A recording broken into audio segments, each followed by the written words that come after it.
Marjorie Taylor Greene believed her $22 million Costa Rican escape was a well-guarded secret, until Donald Trump transformed a Rome, Georgia town hall into a devastating public dissection of her entire political existence. $22 million acquired through exclusive market trades, a $5 million property hidden away under the lush, exotic foliage of Costa Rica, and the empty, mocking laughter shared on the broadcasting sets of the left-leaning corporate media.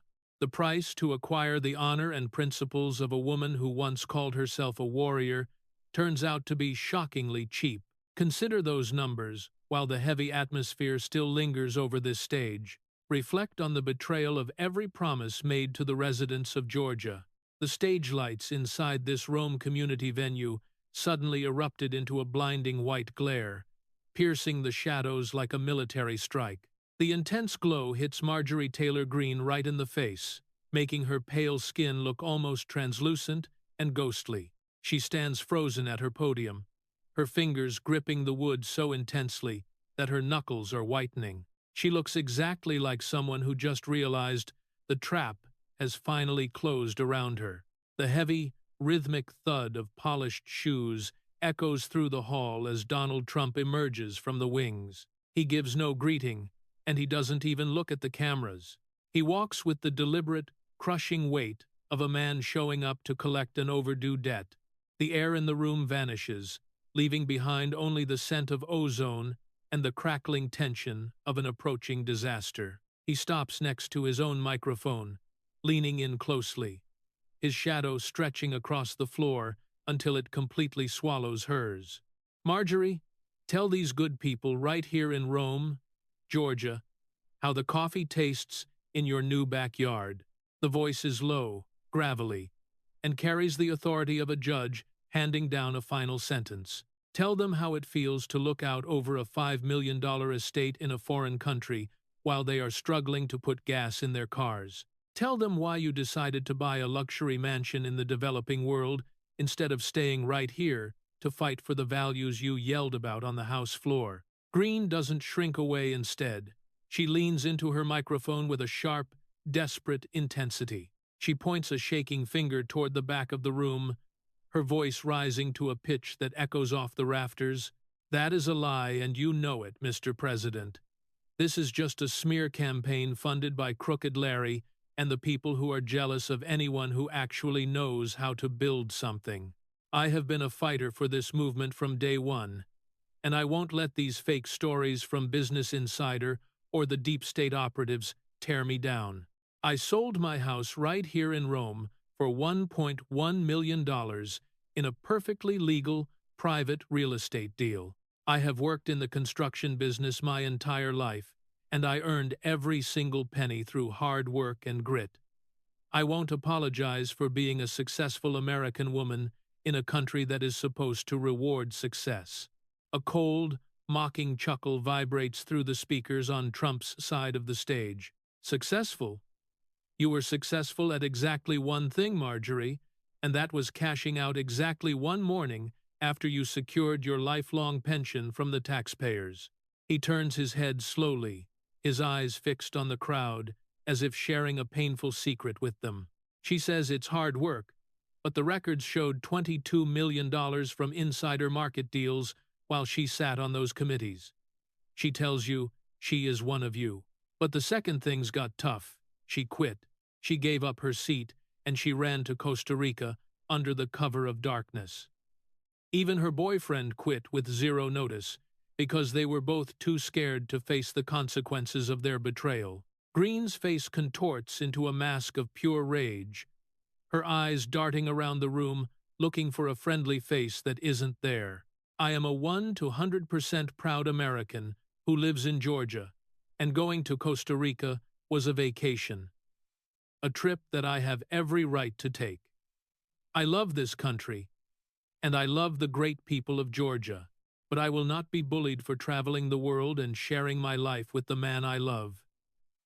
The man standing right here, accusing me of insider trading, should look at his own administration before he starts throwing stones at me. The crowd erupts into a low, echoing rumble of disapproval that shakes the very floorboards of the hall. Trump raises a hand, and the room falls into a silence so sudden it is deafening. You didn't take a vacation, Marjorie. You moved. You sold your house. You abandoned your voters. And you ran to the welcoming arms of the liberal media the second you thought the ship was sinking. You sat on their couches and you giggled with the women on The View about how much you hate the men in Washington. You used the language of the radical left because you wanted their love more than you wanted the respect of the forgotten men and women of this country. You are no fighter. You are a quitter who abandoned her post for a payout and a mansion in a foreign land. He leans in, his gaze narrowing into a laser-like focus that seems to pin her to the ground. There's an old saying in Washington, Marjorie, if you want a friend in politics, you get a dog. But you are worse than a dog, because even a dog knows who feeds it. And a dog knows what loyalty means. You are disloyal to the president. You are disloyal to the party. And you are most definitely disloyal to the people who are suffering while you post pictures from your estate. Greene stares back at him, her mouth opening and closing like a fish out of water. The quietness of her defeat washes over the entire hall, while the control booth above hums with the sound of the feed broadcasting to millions of homes. This is no longer just a debate, it is the public dissection of a political career that rotted from the inside out. We are watching the green turn to brown right before our very eyes. The heavy silence of the room is broken, not by a gavel, but by the sharp, rhythmic clicking of Marjorie's heels as she paces the small area of her podium. The overhead lights catch the gleam of her jewelry, a sparkling reminder of the stakes involved in this high-risk game of political cards. She straightens up, her chin tilted at an angle of defiance, which suggests she is ready to fight for every inch of her ground. You want to talk about money, Mr. President? The shrillness of her voice through the speakers causes a few people in the front rows to wince. You, of all people, want to stand there and lecture me about building a life and a fortune in this country?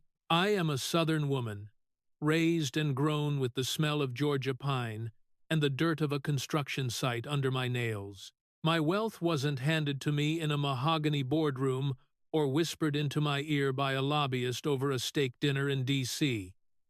It was built using blueprints, using heavy machinery, and using the kind of backbreaking labor that the people in this room understand a lot better than the bureaucrats you are surrounded by right now. I took a family business and I turned it into an empire because I know how to work. I know how to lead. And I know how to win. I am the walking definition of the American dream. The exact dream you told us you wanted to protect. And now you want to stand there and imply that my success is a crime?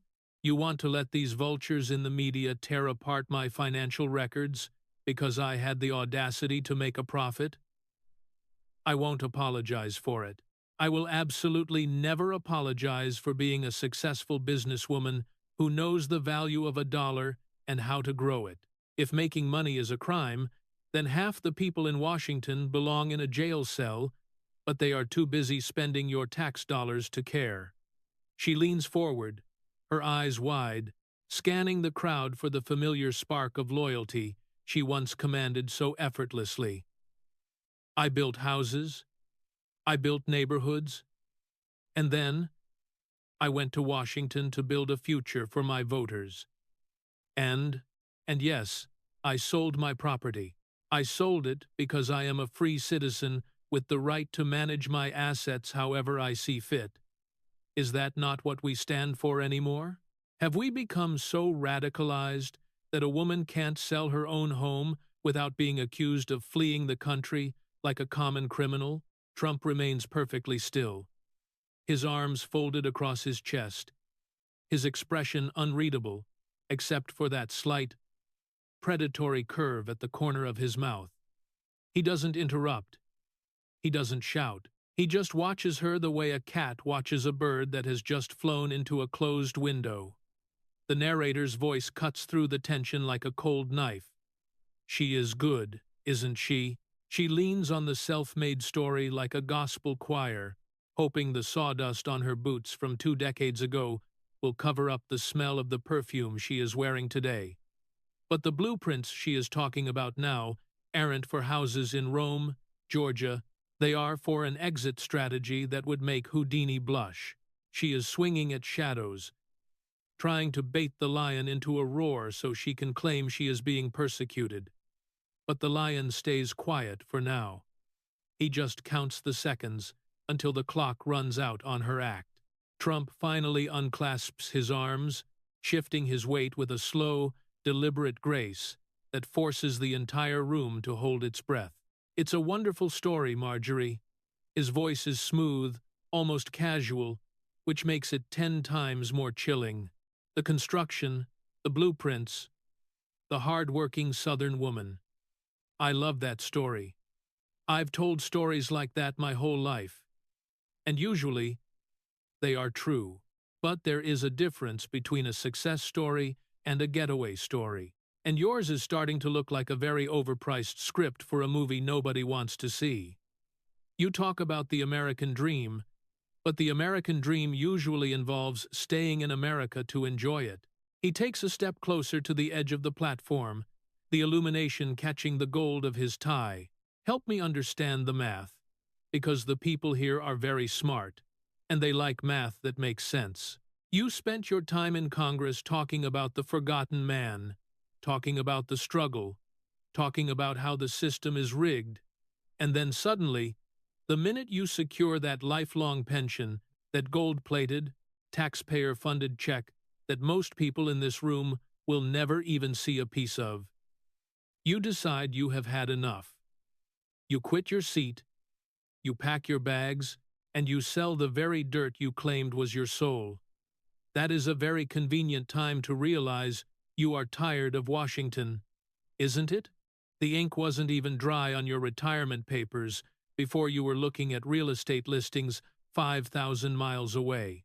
Greene's jaw tightens, a vein throbbing in her neck as she tries to find a flaw in his reasoning. I served my time and I did my job. I don't owe anyone an explanation for when I choose to retire. Trump raises a palm, shutting her down with a flick of his wrist. Oh, I think you absolutely do. You owe an explanation to the people who stood in lines for hours to vote for a warrior, only to find out their warrior was really just a real estate speculator looking for a tax shelter. And then there is Brian Glenn, a talented guy, a reporter, someone who was supposed to be delivering the truth to the American public. He quits with zero notice, no 2-week warning, no final broadcast, just a vanishing act that would make a ghost jealous. And then, what do you know? You are both in Costa Rica. Not for a weekend trip, not at a hotel chain, but in a $5 million estate that looks like something straight out of an action thriller. An estate bought, some people say, by the $22 million you managed to extract from the market while you were busy building things in D.C. The timing is just so amazing, Marjorie. It feels like a financial miracle. You quit, he quits, the house gets sold, and suddenly you are drinking coffee, looking over a private compound in a country where the U.S. government has a very tough time asking questions. The room is so hushed now that the hum of the air conditioning sounds like a roar. Is that what America first means now? Does it mean me first, and then Costa Rica? Because if you wanted to leave, you should have merely said so. You could have told these folks, look, I have made my millions, I have my pension, and I am tired of Georgia. That would have been honest. But you didn't do that. You kept wearing the hat. You kept taking the donations. And you kept acting like a patriot while you were busy checking the exchange rate for the Costa Rican colon. Greene looks shaky now, her hands trembling so badly she has to conceal them behind the podium. You are twisting everything. I am an American citizen, and I have the right to live where I want. I adore Georgia. I will forever love Georgia, but I won't stay here solely to be a punching bag for your ego. Trump releases a brief, sharp laugh that doesn't reach his eyes. You aren't a punching bag, Marjorie. You're a weather vane. And honestly, you're doing us a favor by leaving. The movement is better off without individuals who use patriotism as a marketing slogan for their next real estate flip. If you want to live inside a mansion in a developing country while the people who believed in you are struggling to pay their rent, go ahead. Enjoy the weather, enjoy the coffee. But don't you dare come back here and try to wrap yourself in the flag after you used it as a napkin to wipe the grease off your hands. You didn't leave because you grew tired of the fight. You left because you won the lottery at the taxpayer's expense. And you were too cowardly to stay and look them in the eye. He turns away from her dismissively, as though she has already ceased to exist in his world. You're doing America a favor by getting out of the way. Simply ensure the door doesn't hit you on the way to the airport, because I'd hate for you to have to use that pension on a doctor's bill before you get to the beach. The roar from the crowd functions no longer as a rumble. It represents a landslide of noise, a tidal wave of realization that the woman they formerly cheered for has previously moved on to a life they cannot even imagine. Greene stands frozen, the lights of the town hall feeling less like a spotlight and more like an interrogation lamp that has ultimately exposed the truth. The narrator's voice returns, dripping with freezing satisfaction. There it is, folks. The shield of business shattered into a million pieces of broken glass. She thought she could hide behind a ledger. However, she forgot that the people know the difference between a profit and a payoff. $22 million doesn't strictly fall out of the sky unless you happen to be holding a very large bucket beneath a very specific leak in the Capitol dome. And the mansion, that's not a home. That's a fortress built on the ruins of a broken promise. She's not a citizen of Georgia anymore. She's a citizen of her own greed, and the border to that country stands closed to anyone who genuinely cares about this nation. The knife of withdrawal didn't merely cut her out of the movement. It cut the mask directly off her face, and the face beneath it fails to look like a warrior. It looks like someone who's merely realized that in the game of loyalty, she remains the only one who ended up alone. The atmosphere in the town hall shifts from a freezing interrogation into something vastly more toxic, a heavy fog of political posturing and desperate victimhood. Marjorie Taylor Greene adjusts her position behind the podium, her eyes narrowing while she realizes the financial ledger has morphed into a noose. She tosses her hair back, a rehearsed gesture of defiance that looks more like a nervous tick beneath the severe fluorescent lights. The silence functions no longer as her friend. Therefore, she grabs the microphone like a lifeline, her voice dropping into a register of practiced grievance. You know, I expected this from the media. However, I didn't expect it from you, Mr. President. She lets out a sharp, cynical breath. However, I suppose it's strictly the way it operates in Washington, isn't it? It's constantly about the men and their ego, constantly about who holds the biggest platform or the loudest shout. The crowd rumbles, a mix of confusion and burgeoning irritation regarding the sudden change in tone.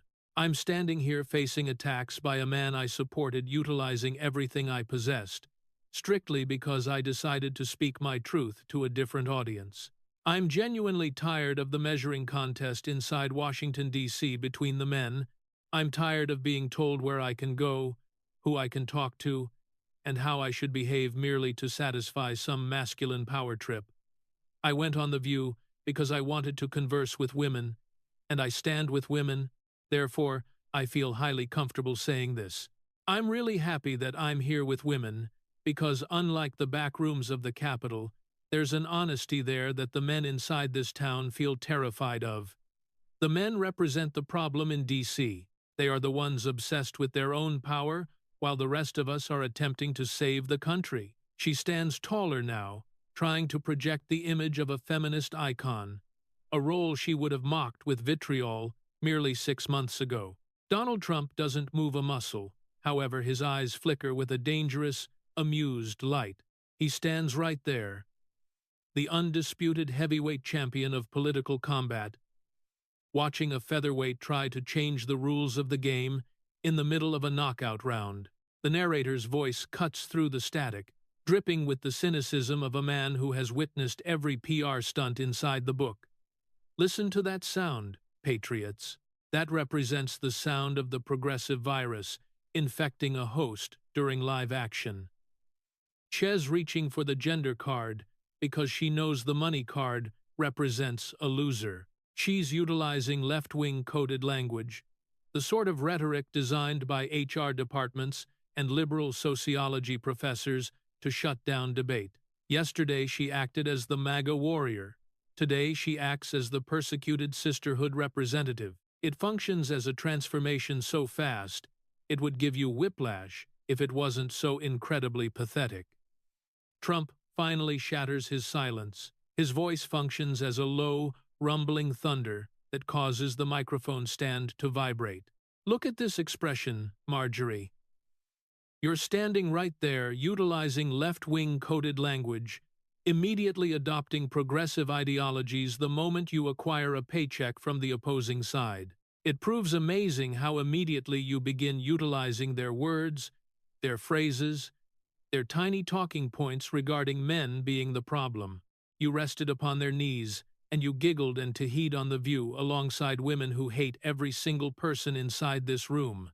You wandered toward the open arms of the left-wing corporate media that hates all of us, and you tried to burn this location down. He takes a slow step toward her, his presence expanding until it seems to fill every corner of the stage. The measuring contest, Marjorie? Is that what you call it currently?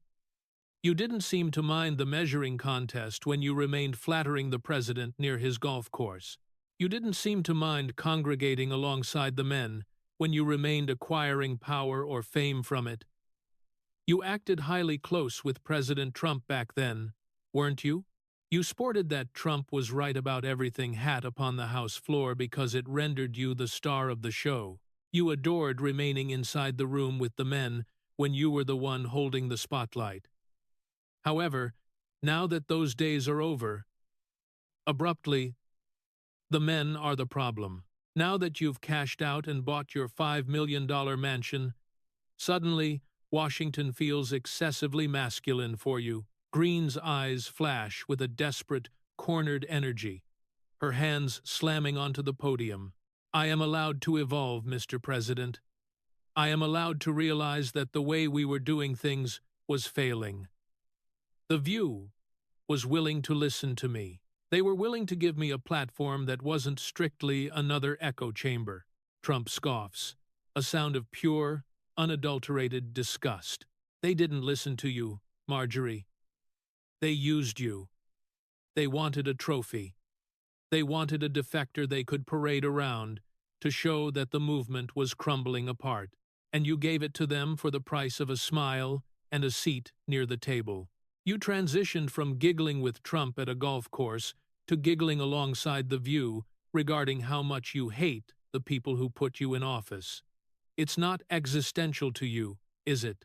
It's not about the future of the children or the country or the people who currently have to fight. You quit. You ran directly toward The View, and you told them exactly what they wanted to hear. You used to tell me during rallies, you told the people in Rome that mass deportations should occur. You stated it on my show countless times. You shouted it from the rooftops. However, now that you're alongside your new friends, now you believe we have to protect the criminal alien workers, provided they remain working. It proves amazing what happens when you want the warm, coddling love of left-wing media. Greene tries to speak. However, the words catch in her throat while the crowd's silence turns into a low, menacing hiss. She looks out toward the faces of her former supporters, people who remember her fire and her promises, and all she sees reflects a reflection of her personal betrayal. The narrator leans in, his voice a conspiratorial whisper. Did you catch that? The moment the mask slipped, and revealed the pure, unvarnished opportunism underneath. She's not a victim of a measuring contest. She's a victim of her personal desire to be liked by the people who despise her. She traded her principles for a paycheck inside a mansion in Costa Rica. And now she's trying to tell you it functioned as a spiritual journey toward womanhood. It serves as a masterclass regarding the double standards of the swamp. When they want your vote, they act as the bravest soldiers on the battlefield. When they possess your money, they are merely tired women who want to talk about their feelings on the talk show. Trump continues, his voice gaining a sharp, rhythmic edge. You're complimenting Nancy Pelosi presently, Marjorie. You're very impressed regarding her ability to get things done. Aren't you? Impressed regarding her ability to screw over my party, to screw over your voters, your constituents. You're impressed regarding her ability to get Obamacare done, the exact thing we've been struggling to tear down for a decade. Is that what you talked about over coffee in Costa Rica? How much you admire the people who are trying to destroy this country? Ilhan Omar says she wants to start a new party alongside you, Marjorie. She wants to welcome you into the Democrat Party and reconstitute it. That's quite a friend to have for someone who claims to be America first. Greene's posture sags for a fraction of a second before she drags herself back upright, a hollow shell of the woman she formerly was. I am building bridges, Mr. President. I am trying to find a way to move forward without the constant anger and the constant fighting. Trump laughs once more, and this time the crowd joins him, a bitter, mocking sound that fills the hall. You aren't building bridges, Marjorie. You're building an escape hatch. You appear on CNN again, and again, and again, doing reporting for them, helping them spin their lies. You act as a traitor to this movement, and everyone on both the right and the left hates you currently because you possess zero credibility. You destroyed yourself, Marjorie, and you did it for a house inside the tropics and a tee-hee on a morning show. You believe you stand above us currently, don't you? Rage posting from your lavish mansion in the third world while countless Americans remain suffering. That represents a choice, and it functions as a nasty one. He turns his back on her again, looking directly into the main camera lens, his face a portrait of grim determination. Don't act like Marjorie, ladies and gentlemen. Whatever you execute, live out your principles and make sure you don't sell your soul for a pretty view. Because at the end of the day, it fails to matter how pretty the mansion is if the person residing inside feels like garbage. Greene stands isolated in the spotlight, the echo of the laughter still ringing inside her ears. A ghost within her own hometown. The bridges are burnt, patriots. The woman who promised to fight for you has officially defected to the opposing side. She's traded the measuring contest of Washington for the coddling love of the elites. However, she forgot one thing. In the real world, loyalty isn't a strategy. It represents a requirement. And once you forfeit it, no amount of money in Costa Rica may ever buy it anew. The deep state got their trophy. However, the people got the truth. And the truth is, the green has completely rotted. The boos from the crowd in Rome, Georgia, function no longer as a low rumble. They are a deafening wall of sound that vibrates against the walls of the hall. Marjorie Taylor Greene flinches, her eyes darting across the sea of faces that formerly looked at her holding adoration, but presently carry strictly the cold sting of rejection. She grips the sides of the podium, her knuckles white, her chest heaving, while she tries to locate the oxygen to fight back against the man who constructed her, and presently remains unmaking her prior to the world. I am still a legislator, Mr. President, and I must live within the world of reality. Her voice cracks upon the high notes, a sharp, desperate sound that merely invites more mockery from the stands. You can't merely ignore the people who genuinely know how to wield the gavel and shift the needle inside Washington. Donald Trump fails to even blink. He simply leans into the microphone carrying the relaxed posture of a man who has previously won the argument. The world of reality, Marjorie, is that what you call it when you go on CNN and tell the world how intensely you admire the woman who tried to destroy our movement? Because I viewed the transcript, everyone viewed the post, and frankly, it felt nauseating. Why would you travel out of your path to state you were very impressed regarding Nancy Pelosi's ability to get things done? Was her first term in Congress what genuinely blew you away, or was it later when she operated busy screwing over my party and my voters? Are you that impressed regarding her ability to ruin the people inside this room, the exact constituents you claim to represent? Greene tries to interject, her hands waving dismissively as though she might brush the words out of the air. It represented a professional observation regarding legislative efficiency and nothing further. I don't need to like her to acknowledge that she knows how to run a caucus.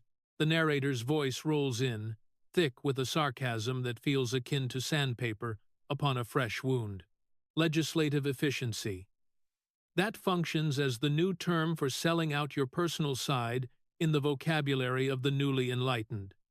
She desires you to believe that she's merely acting as a student of the game, a neutral observer of the political process.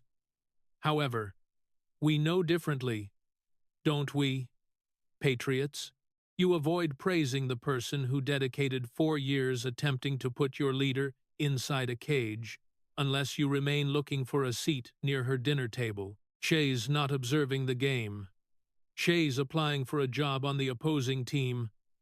Trump's eyes narrow, and he shakes his head, carrying a look of profound disappointment that feels weightier than a shout. You acted very impressed regarding her ability to get Obamacare done, didn't you? The exact Obamacare that has functioned as a disaster for every family in Georgia. The exact item we promised to repeal and replace. However, I guess when you're residing inside a $5 million mansion in Costa Rica, you don't genuinely worry regarding the cost of health insurance in Rome. Georgia, do you? It remains easy to feel impressed regarding the destruction of the American middle class when you've already secured your $22 million golden parachute. However, let's discuss something vastly more important to the people here, something you formerly screamed regarding until your voice went hoarse. Let's discuss the border, Marjorie, because I remember the rallies. I visited them. I stood there while you told thousands of people that we needed mass deportations. You stated it upon my show. You stated it in the halls of Congress. You stated it every time a camera was pointed toward your face. Mass deportations regarding the people who remain, breaking our laws and draining our resources, that represented the promise, correct? MTG shifts her weight, her face turning a deep shade of red that rivals the carpets of the hall. The situation remains complex, and the labor market holds requirements that we must consider if we want the economy to stay afloat. I remain acting as a realist regarding the workforce we previously possess in place. Trump releases a sharp, barking laugh that cuts her off mid-sentence. A realist? No. You remain acting as a fraud, and you execute it because you possess a new audience currently. Now you visit podcasts, and you inform people that we must protect the criminal alien workers, strictly provided they remain working. Ah. Suddenly, the law fails to matter. The border fails to matter. And the safety of American citizens fails to matter. Strictly provided the corporate masters who remain coddling you and the left-wing media are happy. You're happy to permit the country to burn. What occurred to the warrior who wanted to save our children's future? What occurred to the woman who claimed we were facing an invasion? I'll inform you what occurred. You acquired a paycheck.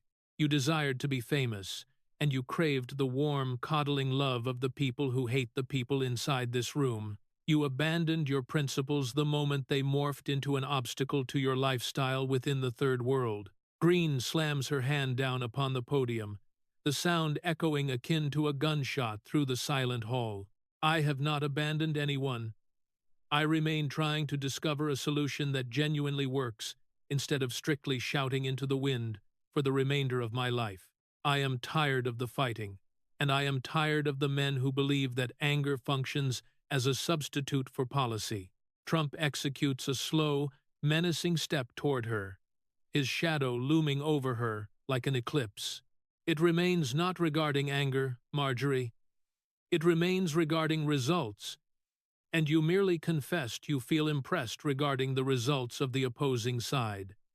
You remain praising Pelosi. You remain protecting illegal workers, and you remain executing it from a mansion in Costa Rica, while the people of Georgia are abandoned holding the bill. You're not fighting for anyone excluding yourself, and you're not America first. You're Marjorie's bank account first. You represent a traitor to this movement, and you represent a traitor to the country that handed you everything. And the worst portion remains. You believe you act smart enough to lie to us regarding it, while you giggle alongside The View. The narrator returns, his voice a low, raspy snarl that signals the end of the round. The treachery stands finalized. She transitioned from the front lines of the revolution to the back pocket of the establishment in historic time. She desires to protect the illegal workers currently because her fresh neighbors in Costa Rica likely consider it compassionate. However, here inside the real world, within the America she deserted behind, it gets labeled a betrayal. She feels impressed regarding Pelosi because she has ultimately grasped that the swamp represents where the currency resides, and she remains prepared to sacrifice your borders, your jobs, and your future to maintain her fresh lifestyle afloat.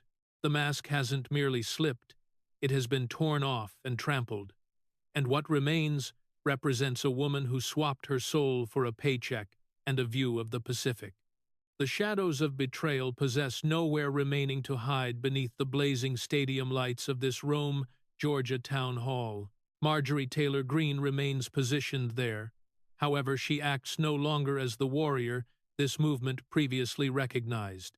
Her expensive makeup remains streaked with sweat, revealing a face ravaged by a toxic cocktail of panic and guilt.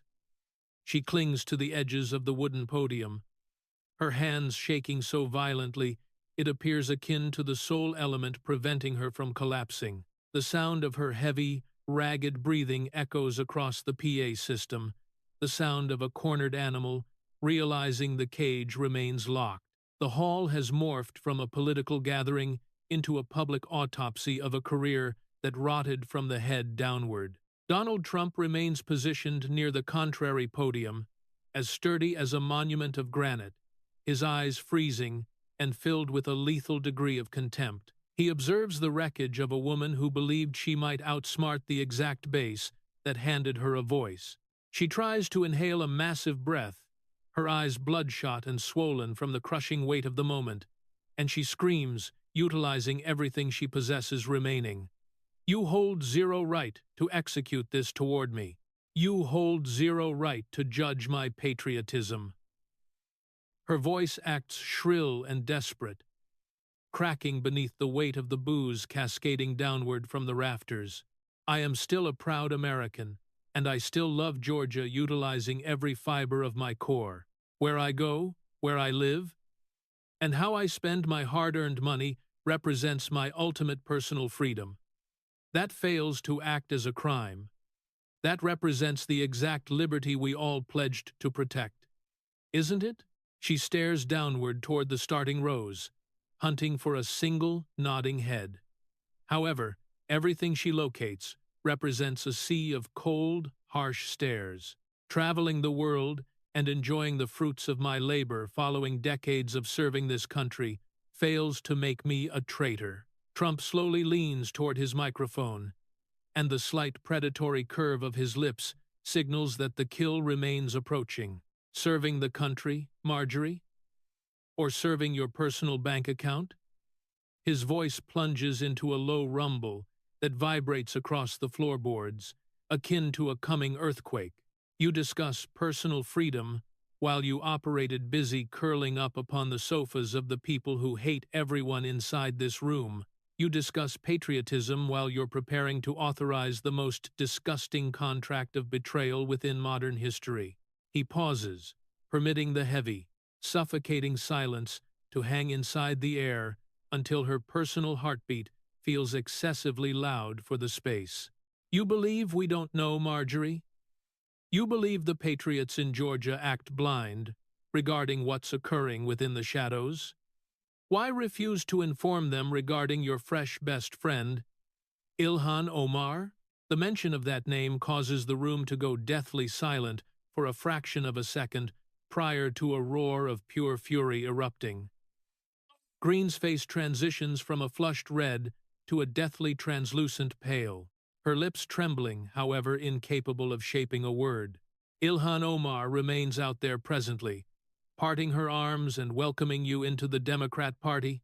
Isn't she? She calls you the voice of reason inside the Republican Party, which functions as the kiss of death for anyone holding a shred of honor. The pair of you are plotting a fresh party, an unholy alliance involving a defector and the radical left to tear this country apart from the inside. The screams of traitor and shame from the Georgia voters crash against the stage, akin to a physical wave of heat. They cannot grasp the woman who formerly remained positioned upon the House floor, sporting a Trump was right hat, currently facing recruitment by the squad. Trump elevates a hand to hush the crowd.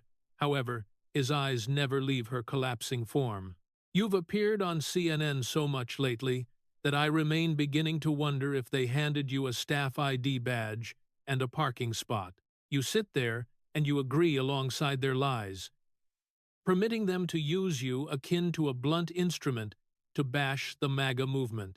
That hat, those promises, they represent strictly a pile of ashes, currently incinerated by your personal ego.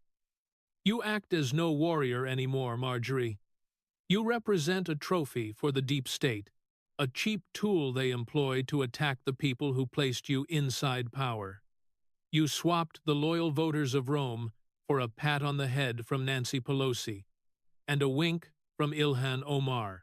That represents the absolute bottom of the pit of betrayal, a place so dark that $5 million mansion in Costa Rica may supply enough light to obscure your shame. Greene's knees fold, and her hands slide from the podium while she stares toward the emptiness, realizing her political soul has been exposed bare. Rome, Georgia, remains no longer her residence. It represents the location where her hypocrisy ultimately encountered its equal. The narrator's voice returns, slick and sharp, akin to a razor, securing the lid upon the coffin. There exists zero returning from this, folks. When you swap the people who handed you everything for the applause of the people who desire to destroy them, you remain finished. She believed she remained playing a high-stakes game of chess. However, she forgot that inside this movement, loyalty acts as the singular currency that matters. The green has morphed to brown, and the stench of it remains occupying every corner of the swamp. The unholy alliance sits exposed within the clearing, and the patriots remain finished hearing the excuses of a quitter. The temperature inside the Rome town hall plunges to a degree where you might practically observe the breath of the people inside the starting row. The silence acts no longer as an absence of sound. It represents a heavy, suffocating weight that crushes downward upon everyone inside the space. Marjorie Taylor Greene appears akin to she remains positioned upon the border of a jagged cliff, and the wind remains beginning to howl. She realizes that the standard slogans and the rehearsed smiles fail to remain destined to rescue her from the man positioned 10 feet distant. Her eyes shift from panic to predatory while she reaches for the most desperate weapon within the politician's handbook, the smear of deflection. She bends so deeply toward the microphone that the audio feedback releases a sharp, ear-piercing whine. I have previously informed you, and I will inform these people once more. I have strictly never participated inside any insider trading. Every singular dollar of my wealth was acquired via my construction business, a company I built utilizing my personal twin hands and my personal sweat.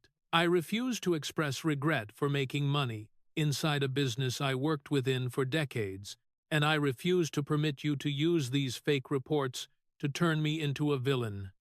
You desire to discuss corruption and trading secrets? Why fail we observe the people inside the Trump administration instead? Why fail we discuss the insiders encircling you who operated executing maneuvers while the rest of us operated genuinely trying to legislate? You remain utilizing me as a shield to hide the corruption inside your personal backyard. The crowd releases a shared gasp, a sound of pure, unadulterated shock regarding the audacity of the accusation. Trump fails to flinch. He fails to even blink. He remains positioned there completely motionless, permitting her words to hang inside the air, akin to a bad smell that declines to dissipate. The narrator's voice surges in, cold and precise, akin to a surgeon preparing for the final incision. Observe her proceed. She remains flinging mud against the walls, wishing some of it sticks to the people who genuinely remained beside her when the world remained attempting to cancel her. She remains utilizing the left-wing media shield, the exact identical tactic the Democrats employ when they face capture, holding their hands inside the cookie jar. Don't stare at me. Stare at them. It represents the oldest trick inside the book, and it acts as the hallmark of a guilty conscience. She believes she might triumph by burning the entire house completely. However, she forgot that she remains the singular one fastened indoors.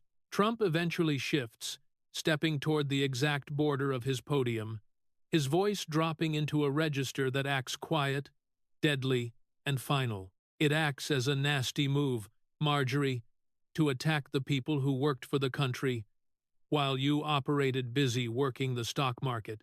It functions as a coward's move, and it represents exactly why the fake news media remains destined to adore you approaching morning. You remain handing them exactly what they desire.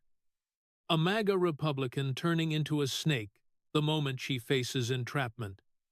However, let's revert toward the facts, because the facts decline to care about your construction business fairy tale. $22 million.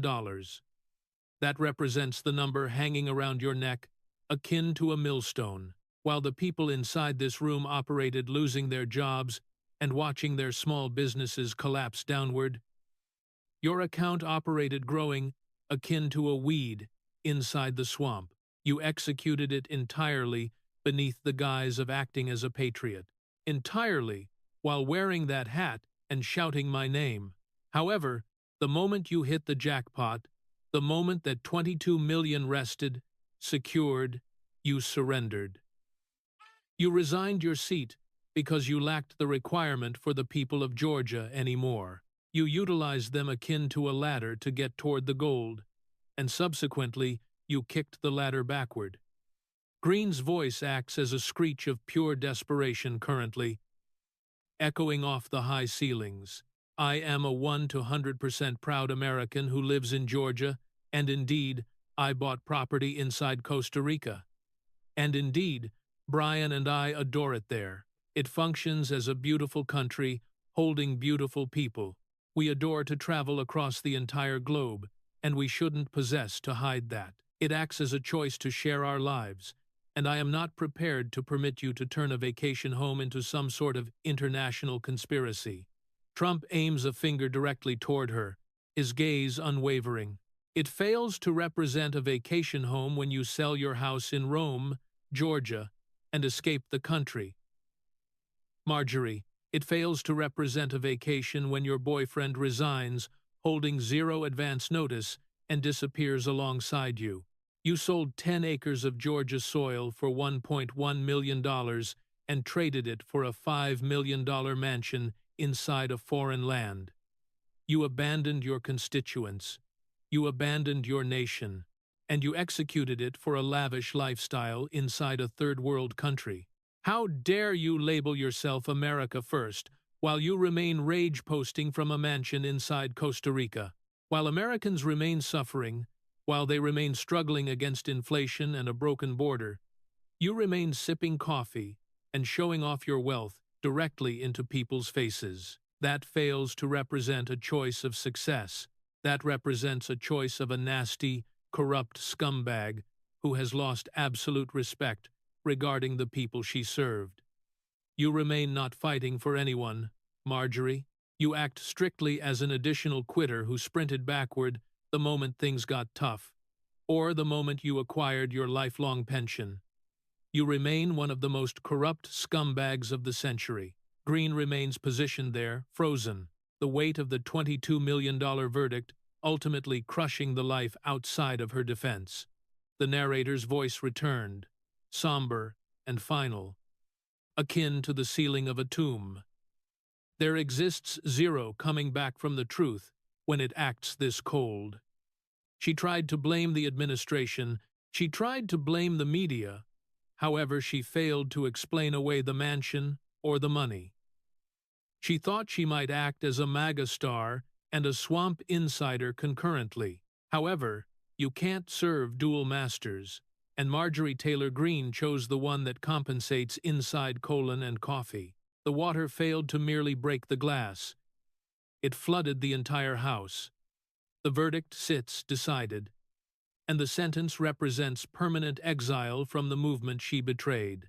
Marjorie Taylor Greene remains positioned there akin to a statue of salt, frozen inside the glare of 1,000 accusing eyes. Her mouth hangs parted. However, the fiery rhetoric that desires to find her has been extinguished by the cold weight of the evidence. She appears akin to a woman who merely understood that the $5 million mansion inside Costa Rica functions as a cage, and the door has been secured from the outside. The crowd inside Rome, Georgia, functions no longer as strictly a group of spectators. They have morphed into a unified, roaring wall of rejection. "Depart!"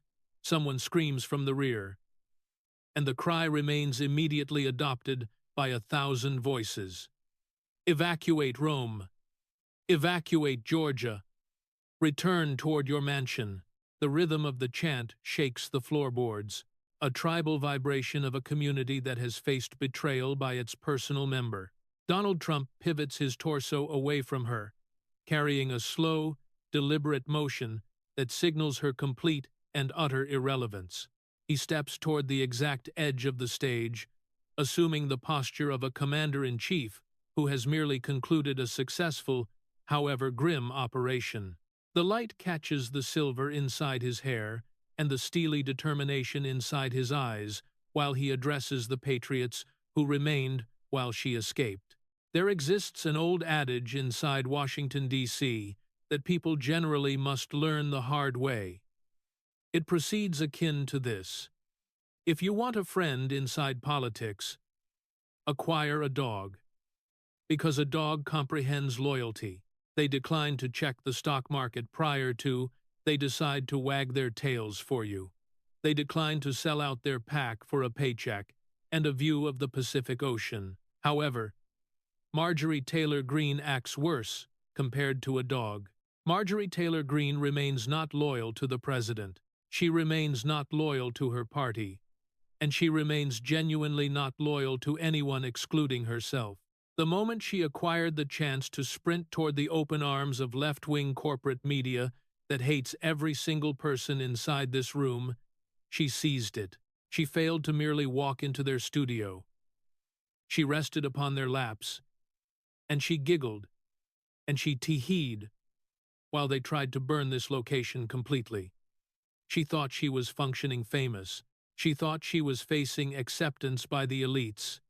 However, she remained genuinely strictly showing us her true colors. I remained highly close alongside her. We acted very close, and she operated sucking up to the president more, compared to almost anyone. She wore that Trump was right about everything hat upon the House floor because she craved you to believe she acted as a fighter. However, Remained I right regarding this when I began calling her Marjorie Traitor Brown? I think the people of Rome understand the answer to that. We label her that because green turns to brown when it rots, and Marjorie has rotted strictly prior to our eyes. She represents a nasty traitor toward our country, and there exists zero other way to articulate it. You notice, she believed she might possess it dual paths. She believed she might collect $22 million inside insider trading while masquerading to act as a MAGA Republican. She believed she might counter-message the president at every turn and subsequently cry victim and flee the country the moment the heat became excessively high. She resigned her seat. She sold her home, and her boyfriend resigned, holding zero advance notice because they remained jointly terrified regarding the truth. However, the singular person that she genuinely destroyed represented herself and her personal credibility. Presently, everybody hates her upon both the right and the left, and that represents a very lonely place to occupy. If you were America first, you would stay here, and you would fight for those principles even when it gets tough. You don't resign the day following you, get your lifelong pension, and subsequently travel to buy huge properties inside third-world foreign countries. That remains not fighting for anyone.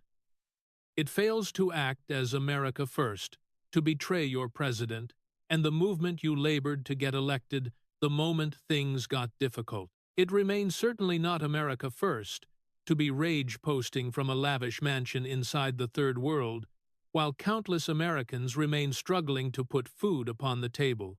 She represents a fraud and a quitter, and she appears to be performing a favor for America by leaving. Her career inside this movement and her career inside this town remains officially over. She burned her hat, she burned her bridge, and she burned the trust of the finest people inside this country. Trump gestures toward the exit, a final, sweeping motion that commands the air inside the hall. Don't act like Marjorie Taylor Greene, ladies and gentlemen. Ensure you live out your principles, and ensure you know that a guilty conscience doesn't feel any superior strictly because you're resting inside a mansion. She feels akin to garbage because she chose to function as garbage, and zero amount of Costa Rican sun remains destined to change that. Greene stands inside the center of the stage, her political life ending not utilizing a bang, however utilizing the hollow silence of a woman who swapped her soul for a view shell never genuinely relish. Trump walks off the stage toward a standing ovation that threatens to take the roof off the building, leaving the traitor inside the shadows.